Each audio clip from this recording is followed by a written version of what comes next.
Hi, and welcome to Central School Book Talks. I'm Mrs. Hewing, and today I want to tell you about some great books we have here at Central School Library that you can check out. Now, the wonderful thing about these 10 books that I'm telling you about today is they're all part of a series. So if you enjoy the book I mentioned, there are other books by the same author about the same characters. Now, the very first book I want to talk to you about is called My Life as a Smashed Burrito by Bill Myers. It's the very first book in the Wally McDougall series. What you need to know about Wally is he's incredibly accident prone. He's always getting into trouble, and bad things are always happening to him, even though he doesn't mean for anything to happen. Wally's super excited because he's going away to summer camp. He's on the bus, on the way, and he falls into the first open seat he sees. Well, that seat happens to be sitting next to the school bully. Let's just say he pushes Wally out and doesn't want him sitting with him. Later on, as camp's going on throughout the summer, Wally ends up accidentally smashing a burrito all down the front of that school bully. He didn't mean to, he just tripped. Well, that school bully has now decided to seek revenge on Wally and going to make his life miserable for the rest of the summer. Well, the misery is actually pretty funny. So if you like funny books, this might be a good one for you. The second book I have is part of the Dragon Slayers Academy series. This one's called Revenge of the Dragon Lady by Kate McMullen. Now, what you need to know is in the first book of this series, Wiglaf, our main character here, accidentally kills a dragon named Gorzel. Wiglaf honestly is not a ferocious hunter. He doesn't like the idea of killing anything. And when he killed Gorzel, it really was an accident because he found Gorzel's secret weakness. Well, in this second book, Sitha, Gorzel's mother, is coming back for revenge. She wants revenge on the hunter who horribly slaughtered her poor, innocent 92nd baby, the one she loved the most. Well, Sitha, the beast from the east, is the foulest, stinkiest, smelliest dragon there is. And Wiglaf will do anything to get away from Sitha. He does not want to kill her. He doesn't know how to kill her. And he's really worried about what's going to happen to him. Read to find out what happens to Wiglaf and if he can escape from the evil Sitha. My next book is part of the Cul-de-Sac Kids series. It's called No Grownups Allowed by Beverly Lewis. Now, this book is about a boy named Jason. Jason is very, very active, and he has so much trouble paying attention. He has to take medicine to keep himself under control so he's not hyperactive, so he's not running out and blurting out things in class. He really is a good kid, and he wants to do well, but he has to take the medicine to do that. It's Valentine's Day. He's not supposed to have chocolate because it makes him even more excited. But the exciting thing for Jason is that his mom and dad are going away on a trip, and Grandma is coming to stay with him. Now, Grandma doesn't have all the same rules, and Jason's thinking this will be his chance to prove that he doesn't have to take medicine, and it's his chance to go ahead and sneak some of that chocolate that Mom's been hiding in her bedroom closet. Read to find out what happens to Jason when he tries to get away without taking his medicine or tries to sneak the chocolates and the sweets he's not supposed to have either. Things don't turn out well for him. Our next book is Gordon Corman, and it's the On the Run series, Chasing the Falconers. This is the first book in an extremely exciting adventure. I loved this series so much. I was very disappointed when I finished the first one because I didn't have the second one sitting in front of me to go ahead and start. Now, it's about two kids, Aiden and Meg Falconer.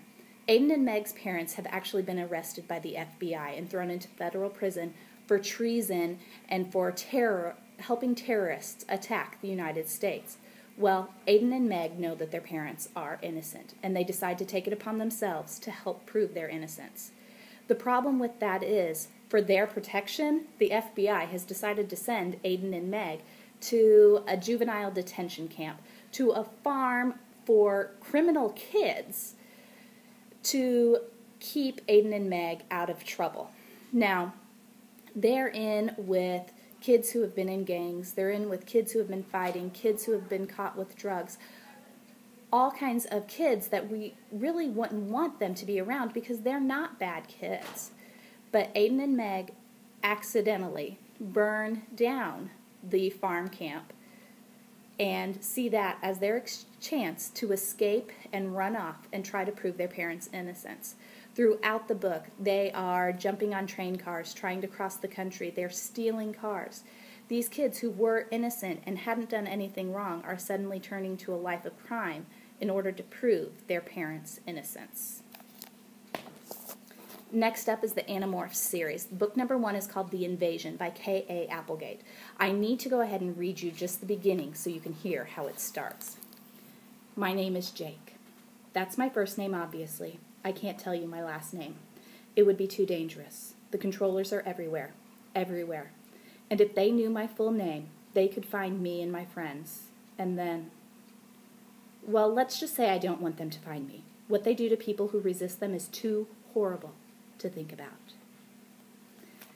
Now, this book focuses on 5 kids. They're walking home from the mall one night, and as they're cutting through a construction site, they look up and they happen to see what they think is a spaceship flying through the sky. Well, they find out it is a spaceship, and it actually crash lands right in front of them. Out comes an alien called an Andalite. Andalites are actually the good guys out in the universe. The Andalites are trying to stop the Earth's invasion by an alien race called the Yeerks. The Yeerks are horrible aliens. They're the controllers. What they want to do is take over all human bodies and take over the Earth and get rid of humans. Well, the Andalites, they're trying to stop them. The Andalite who crashes gets hurt and injured, and as a matter of fact, he dies from his injuries in the crash. Now, the problem is, before he dies, he wants to do anything he can to stop this Yeerk invasion, and he passes off his power to morph or change into animals to these 5 teenagers. Now these 5 teenagers have to stop the Yeerk invasion of Earth with the only power they have, which is to animorph. They can now morph into animals, just like that Andalite had. Next up is part of the Star Trek The Next Generation Starfleet Academy series. Now, this is Worf's first adventure, and it is written by Peter David. If you're familiar with Star Trek at all, you know that Worf is a Klingon. Klingons are fierce warrior races of aliens. They don't really get along with humans all the time because humans see the Klingons as mean, brutal fighters. Worf has been raised by humans, he's been adopted, so he's not brought up in the Klingon ways. However, he still does try to identify with his Klingon ancestry.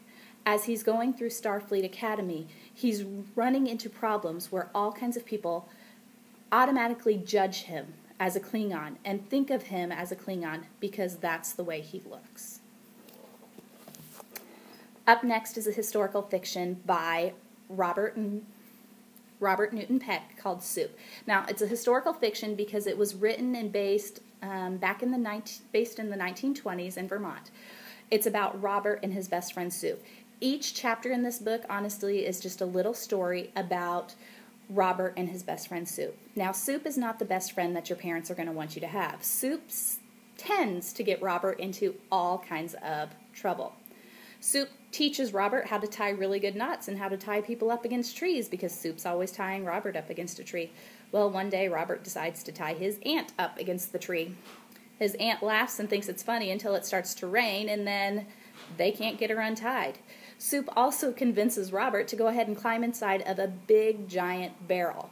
Well, Soup takes that barrel, rolls it, and pushes it down a giant hill. The barrel rolls and rolls and rolls and rolls until it crashes into a chicken house, leaves a hole in the side of the chicken house. The chickens escape, and Robert comes out covered in feathers and all kinds of dirt and stuff that you would find inside of a chicken house.